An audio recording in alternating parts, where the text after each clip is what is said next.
এখানে যে কাপড়গুলো দেখতে পারতেছেন এগুলা নিয়ে আজকে আমরা ফেনী পরশুরামের দিকে যাব। এখানে কয়েক ক্যাটাগরির কাপড় আছে।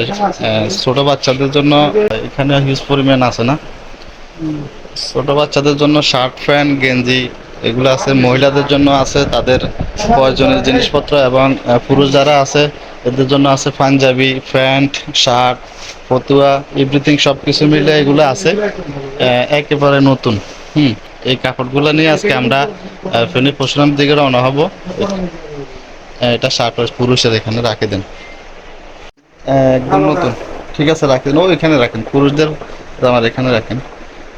ফেনীর যে ভয়াবহ বন্যা, এই বন্যায় সারা বাংলাদেশের মানুষ যেভাবে এগিয়ে আসছে, কেউ খাদ্য সামগ্রী, কেউ নিত্য প্রয়োজনীয় জিনিস সবকিছু মিলে কাপড় চোপড় সবকিছু যেভাবে ফেনীর মানুষদের জন্য সহযোগিতা করছে, এটা ফেনীর মানুষ সারা বছর তাদের কথা স্মরণ রাখবে।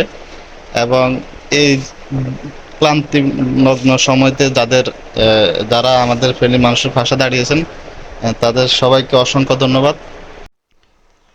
ফেনী ফুলগাজী পরশুরাম ছাগলনাইয়া ওইসব অঞ্চলগুলোতে মানুষের এত পরিমাণ ক্ষয়ক্ষতি হয়েছে যে এতদিন তো মানুষে শুকনা খাবার বাড়ি খাবার এইসব খাবারগুলো দিয়ে আসছে। আমরা আজকে তাদের পোশাক আশাকের কথা চিন্তা করে আজকে আমরা তাদের জন্য বিভিন্ন ধরনের কাপড় চোপড় নিয়ে ওদের উদ্দেশ্যে রওনা হব।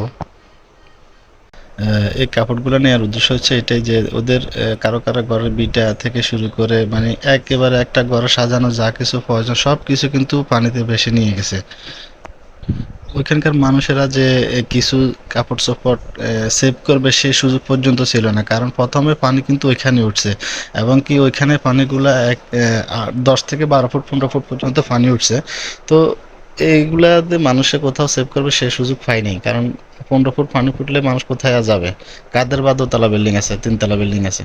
তো যারা আছে তো সেভ আছে, সেভ হয়েছে, আর যাদের প্রয়োজন আমরা তাদেরকে শুধু এই জিনিসগুলো নিয়ে ওদেরকে দেব।